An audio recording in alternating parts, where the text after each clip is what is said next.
Olá, eu sou o pastor Ricardo Marques da comunidade Verbo Vivo, Nova Geração. Estamos aqui hoje à tarde para compartilhar mais uma porção da Palavra de Deus e hoje numa visão panorâmica, numa exposição da Palavra ao ar livre.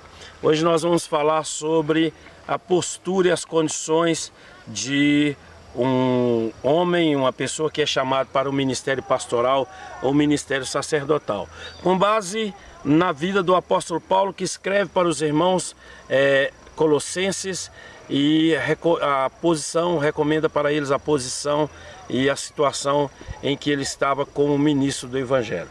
Em Colossenses capítulo 2, versículo de 1 a 3 diz assim: quero que saibais quão grande combate tenho por vós e pelos que estão em Laodiceia, e por quantos não me viram em pessoa. Combato para que os seus corações sejam consolados e estejam unidos em amor e enriquecidos na plenitude da inteligência, para conhecimento do mistério de Deus, Cristo, em quem estão ocultos todos os tesouros da sabedoria e da ciência. A primeira coisa que o apóstolo Paulo coloca aqui é a situação e a condição que envolve um homem que tem um chamado para apacentar, chamado sacerdotal. A primeira coisa que ele diz aqui é o cunho, a responsabilidade desse combate, que inclui a responsabilidade, desse chamado, que inclui no combate, numa luta.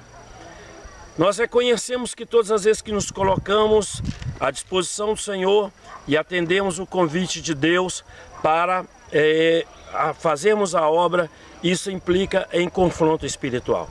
Esse confronto espiritual ele vem dentro de nós mesmos, que envolve renúncia, aceitação do propósito de Deus e renúncia do nosso eu.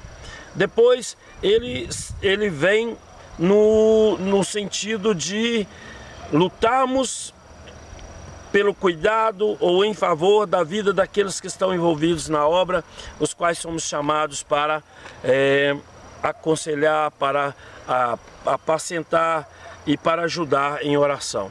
Então todo homem de Deus, todo homem que tem um chamado do Senhor, isso implica em luta na sua vida. Ele tem que estar preparado para isso, porque as adversidades vêm e os ataques espirituais também vêm, porque ele se coloca como defensor, intercessor daquele povo o qual o Senhor colocou para trabalhar.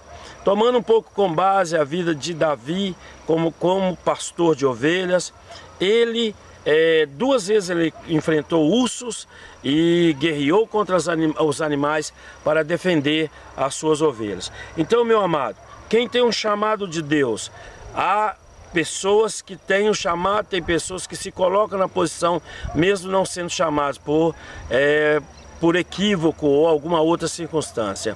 Há também uma expressão que diz assim: há pastores ungidos e há ungidos a pastores. Então, os pastores ungidos, aqueles que são chamados mesmo pelo Senhor, enfrentam combates e lutas. O caráter da luta de Paulo ele expressa aqui: primeiro, para que os corações dos irmãos sejam consolados. Todo ministro, todo aquele que é chamado de Deus, ele é chamado para consolar, para trazer a paz, o refrigério que vem de Deus àquelas vidas que estão debaixo dos seus cuidados. A primeira coisa que vem é o conforto que vem do Senhor, o consolo que vem do Senhor.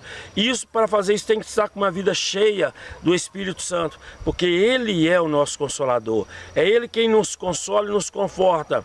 E no caso, o ministro, o pastor, ele tem que passar esta bênção do Espírito Santo para a igreja, para trazer consolo e conforto à igreja. Segundo ponto da guerra do apóstolo, ele expressa aqui na segunda frase do versículo 2, dizendo assim: para que sejais unidos em amor. Uma das funções do adversário é dividir a igreja, separar a igreja, não deixar que a unidade de Deus, do Espírito Santo, prevaleça na igreja.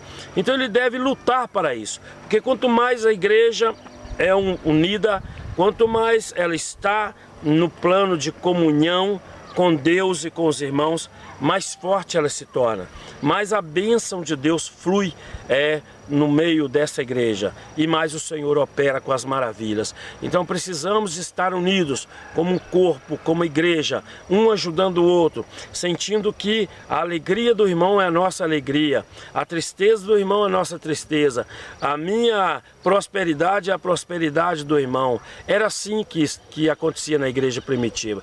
Então o apóstolo Paulo guerreava, orava para que houvesse unidade na igreja. Não só a unidade simples, mas a unidade em amor, no amor que vem de Deus. Então a outra função do ministro é interceder, lutar para que haja unidade na igreja. Terceira exposição que ele coloca aqui é que eles fossem enriquecidos com toda a plenitude da inteligência para o conhecimento do mistério de Deus, Cristo, em quem estão ocultos todos os tesouros da sabedoria e da ciência.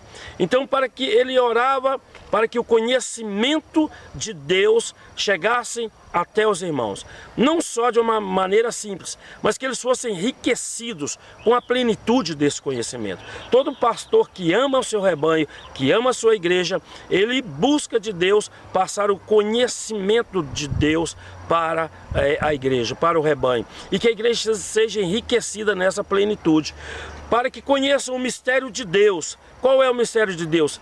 Cristo, em quem reside a sabedoria, toda a sabedoria e a ciência.